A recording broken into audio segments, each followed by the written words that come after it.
মেদিনীপুর শহরের সুকান্তপল্লী এলাকায় 24 জনের বেশি জন্ডিসে সংক্রমিত। পানীয় জল থেকে সংক্রমণ ছড়ানোর আশঙ্কা। এলাকায় তৃণমূল কাউন্সিলরের বিরুদ্ধে খুব সাধারণ মানুষের।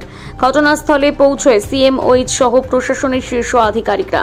ঘটনাটি মেদিনীপুর পৌরসভার 22 নম্বর ওয়ার্ডের সুকান্তপল্লী এলাকায়। প্রায় 24 জনের জন্ডিসের সংক্রমণ। তড়িঘড়ি এলাকায় এলো স্বাস্থ্য দপ্তর সহ জেলা প্রশাসনের শীর্ষ আধিকারিকরা। এই সংক্রমণ ছড়ানোর পরে ওয়ার্ডের তৃণমূল কাউন্সিলরের বিরুদ্ধে রীতিমতন ক্ষোভ উগরে দিলেন স্থানীয়রা। স্থানীয়দের দাবি, এলাকায় নিয়মিত পরিষ্কার পরিচ্ছন্ন করা হয় না। এলাকার সংক্রমণের খবর আগেই কাউন্সিলরকে জানানো হলেও তিনি কোনো পদক্ষেপ করেননি। এলাকাবাসীর অভিযোগ, আর সেই কারণে এত বড় সমস্যায় পড়তে হলো তাদের। তৃণমূল কাউন্সিলর অবশ্য দায় চাপিয়েছে স্থানীয় মানুষদের ওপর। সচেতনতা নেই এলাকাবাসী, সেই কারণে এত বড় ঘটনা। দাবি স্থানীয় কাউন্সিলর মৌসুমী হাজরার। প্রাথমিকভাবে মনে করা হচ্ছে পানীয় জল থেকে ছড়িয়েছে সংক্রমণ। ইতিমধ্যে একটি সাবমার্সিবল পাম্প থেকে শুরু করে বেশ কয়েকটি পানীয় জলের ট্যাপ সিল করা হচ্ছে। সমস্ত ট্যাপ ও সাবমার্সিবল পাম্প থেকে পানীয় জলের নমুনা সংগ্রহ করে পাঠানো হচ্ছে টেস্টিং এর জন্য। গোটা ঘটনা নিয়ে বৃহস্পতিবার উচ্চ পর্যায়ের বৈঠকে বসেন জেলার মুখ্য স্বাস্থ্য আধিকারিক সৌম্য শঙ্কর সারেঙ্গে, মেদিনীপুর মহকুমা শাসক মধুমিতা মুখার্জি, পৌরপ্রধান সৌমেন খান সহ জনস্বাস্থ্য কারিগরি প্রশাসনিক আধিকারিকরা। গোটা ঘটনা এলাকায় রীতিমতো আতঙ্কের ছায়া।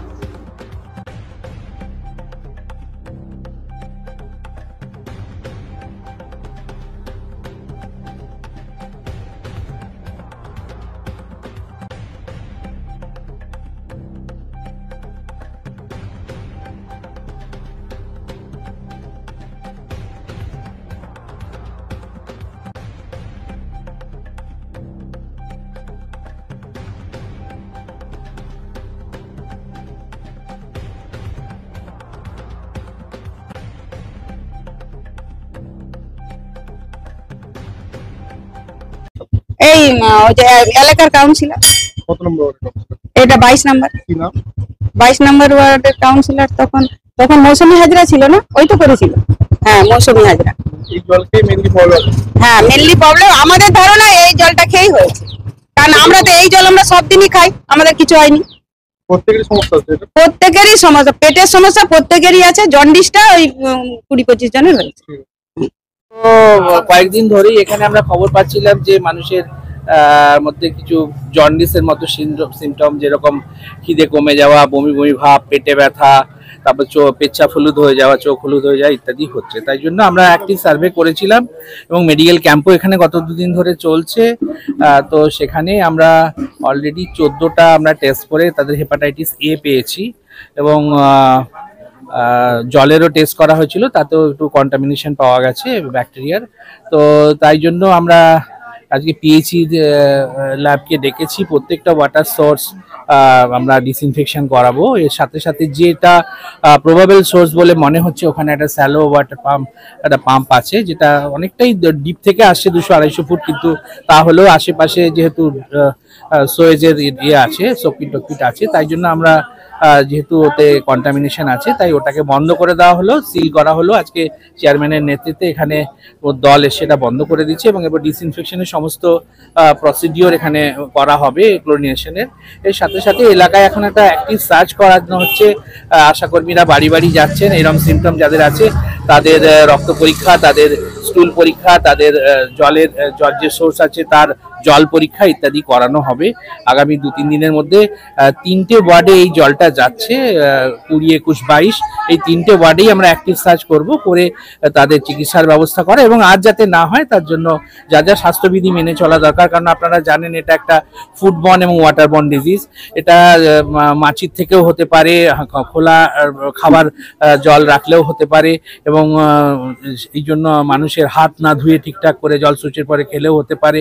অতএব সবাইকে সাধারণ স্বাস্থ্যবিধি, হাত ধোয়ার পদ্ধতি ইত্যাদিও যেমন আশাকর্মীরা বোঝাবেন, ঠিক সেরকম এদের বোঝাবেন যে রেস্ট নিতে হবে, গ্লুকোজের জল খেতে হবে, ওআরএস খেতে হবে এবং পর্যাপ্ত রেস্ট নিলেই এটা সেরে যাবে। খুব একটা প্রাণঘাতী রোগ নয় হেপাটাইটিস এ, এটা নিয়ে প্যানিক করার কিছু নেই, কারণ এটাতে রেস্ট নিলেই এটা 2 সপ্তাহে ভাইরাল ডিজিজ সেরে যাবে।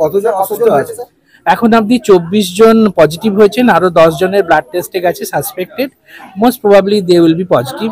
এবং এছাড়াও অন্যান্য ওয়ার্ডগুলোতেও আমরা অ্যাক্টিভ সার্চ করব। যারাই হয়েছে তারাই আস্তে আস্তে 2 সপ্তাহের মধ্যে সুস্থ হয়ে যাবে। তাদেরকে রেস্ট এবং ওষুধের ব্যবস্থা আমরা সরকারি এখানে মেডিকেল ক্যাম্প একটা করা হয়েছে, সেখান থেকে দেওয়া হচ্ছে। না, পুরো মেদিনীপুর শহরে এই জলটা যাচ্ছে না, 3টে ওয়ার্ডে যাচ্ছে, 20, 21, 22। ওই 3টে ওয়ার্ডে আমরা সেই জলগুলোর পয়েন্টে টেস্ট করাচ্ছি, ডিসইনফেকশন ক্লোরিনেশন করাবো এবং তার সাথে সাথে অ্যাক্টিভ সার্চ করবো এরকম কোনো কেস আছে কিনা, তাদের পর্যাপ্ত চিকিৎসার ব্যবস্থা এবং যাতে না হয় নিয়ন্ত্রণের ব্যবস্থা। তো অভিযোগ বলবেন না, এটা যেদিনই আমরা খবর পেয়েছি সেদিনই কিন্তু আমরা তৎপর হয়েছি কি থেকে হচ্ছে সেটার জন্য। এবং আমরা সিএমএইচ সাহেবকে বলে এখানে 2টো হেলথ ক্যাম্প করিয়েছি।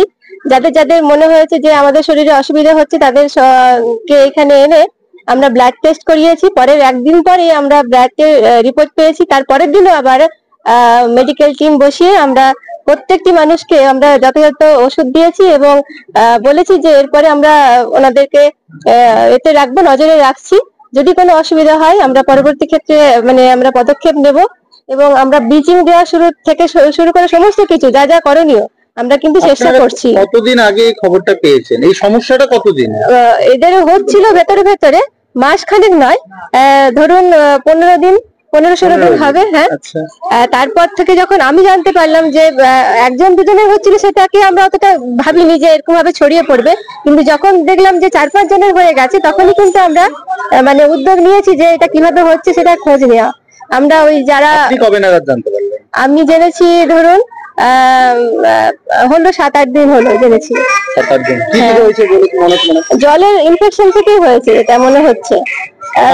পানীয় জলের ইনফেকশন, কোনো জায়গায় হয়তো পাইপ লিক করেছে, কারণ এই রাস্তাটা এমনি কাঁচা ছিল, তার রাস্তাটা খোঁড়াখুড়ি করে নতুন তো হয়েছে, এবারে ওই খোঁড়াখুড়ির জন্য হয়তো কোনো পাইপ লিক করেছে, সেটা নালার সঙ্গে কানেক্ট হয়ে গেছে, এটা আমরা অনুমান করছি। আমরা পৌরসভাতে আমাদের জল দপ্তরকে জানিয়েছিলাম, আমাদের পৌরসভার সিআইসি আছেন, তো উনি আমাদেরকে হেল্প করেছেন। কালকে এসেছিলেন আমাদের কলের মিস্ত্রিরা, ওরা ওই যত ডিপ টিউবওয়েল আছে এখানে পরিষ্কার হচ্ছে।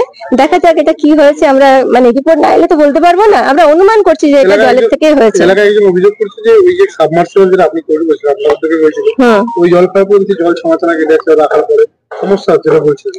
দেখুন, আমি তৈরি করেছি বলে যে ওইটা ছানা কেটে গেছে সেটা তো কারণ নয়, কারণটা হচ্ছে কোনো না কোনো ভাবে ওটা ইনফেক্টেড হয়েছে কিনা সেটা আমাদের জানতে হবে। উনি অনুমান করছেন, উনি তো জানেন না যে ওইটার থেকেই হয়েছে কিনা, আগে টেস্ট হবে তারপরে। এক্ষুনি সিএমএইচ সাহেবের সঙ্গে আমাদের কথা হলো, পৌরসভায় আমরা মিটিং এ বসেছিলাম, আমাদের চেয়ারম্যান ছিলেন, আমাদের সিআরসি ম্যাডাম ছিলেন, সবাই মিলে আমরা ঠিক করেছি যে ওইটা আপাতত সিল করে দেওয়া হবে এবং বাকি যে ওর সঙ্গে যে কানেক্ট লাইনটা গেছে ইটকার চক পর্যন্ত, সেই লাইনগুলো আমাদের প্রত্যেকটি ওয়াশ করে রাখা হবে এবং টেস্ট করা হবে। জলের টেস্ট করার পরে না আমরা বলতে পারবো যে অভিযোগটা আছে। একদমই নয়, যেটা আমি এক্ষুনি রিপোর্টে দেখে এলাম যে 1 তারিখ থেকে যেটা স্পন্দনে রিপোর্ট করেছিল এখানকার স্থানীয় মানুষ, শুধু এই ওয়ার্ডের নয়, পাশাপাশি আছে 21 নম্বর ওয়ার্ড এবং 20 নম্বর ওয়ার্ড, এই 3টে ওয়ার্ড মিলে মোট 15 জন আছে, 15 থেকে 17 জন আছে যাদের টেস্ট হয়েছে এবং ধরা পড়েছে। 24 মোটেও ছাড়ায়নি।